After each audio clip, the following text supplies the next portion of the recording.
നമസ്കാരം കുട്ടികൾക്കും സുമൻ സാറാണ്. നമ്മുടെ ഈ വർഷത്തെ SSLC റിസൾട്ട് ഇപ്പോൾ വന്നിരിക്കുകയാണ്. റിസൾട്ടിനെ കുറിച്ച് പറയുമ്പോൾ നമുക്ക് പെർസെൻറ്റേജ് കഴിഞ്ഞ വർഷത്തെ പോലൊക്കെ തന്നെ ഇത്തിരി കുറവെന്ന് കാണിക്കാൻ വേണ്ടി കുറച്ചെന്നേ ഉള്ളൂ. 99.5% വിജയമാണ് നമ്മുടെ സ്റ്റേറ്റ് വൈസ് നോക്കുമ്പോൾ. അത് കഴിഞ്ഞ വർഷം 99.6 സംതിങ് ആയിരുന്നു എന്ന് പറഞ്ഞാൽ 0.1 കുറവ്. അപ്പോൾ അതൊരു വലിയ കുറവല്ല. രണ്ട്, നമുക്ക് ഈ വർഷം പരീക്ഷ എഴുതിയ കുട്ടികളുടെ ടോട്ടൽ എണ്ണം 4,27,027 കുട്ടികളായിരുന്നു കേട്ടോ. ഇത്രയും പേര് എഴുതി.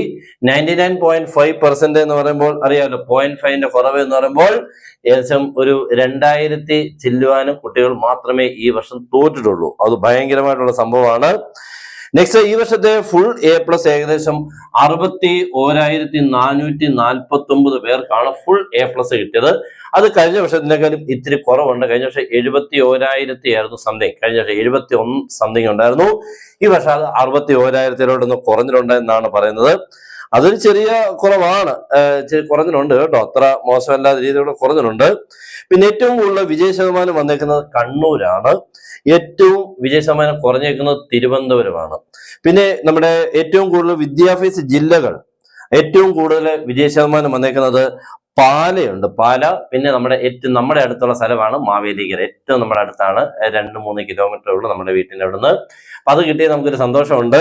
ഇതാണ് ഈ വർഷത്തെ ഏറ്റവും ഉടനെ അറിയിക്കാൻ പറ്റുന്ന കാര്യങ്ങൾ. അപ്പൊ A+ എന്ന് പറഞ്ഞാൽ ഇത്തിരി കുറഞ്ഞിട്ടുണ്ടെന്ന് മാത്രം. അതൊരു വലിയൊരു കുറവാണെന്ന് ചോദിച്ചു കഴിഞ്ഞാൽ ഒരു ചെറിയൊരു കുറവ് തന്നെയാണ്. കഴിഞ്ഞ വർഷം നമുക്ക് ഏകദേശം 71,831 പേർക്കായിരുന്നു കഴിഞ്ഞ വർഷം ഫുൾ A+. ഈ വർഷം 61,449. അത് ഇച്ചിരി ഒരു 10,000 വ്യത്യാസം വന്നിട്ടുണ്ട്. ഓക്കെ, ഇനി ബാക്കി ഡീറ്റെയിൽസോടെ എല്ലാത്തും നിങ്ങൾക്ക് വേണ്ട എല്ലാ കാര്യങ്ങളും നമ്മുടെ ഈ ചാനൽ കൂടെ കൃത്യമായിട്ട് വരും. ആപ്ലിക്കേഷൻ ഫോം അയക്കേണ്ടത് എല്ലാ കാര്യങ്ങളും. ഓക്കെ, നമ്മുടെ ചാനൽ ഫോളോ ചെയ്ത് സബ്സ്ക്രൈബ് ചെയ്ത് ബെൽ ബട്ടൺ എനേബിൾ ചെയ്തിടുക. എല്ലാവർക്കും ബെസ്റ്റ് വിഷസ്. Good bye.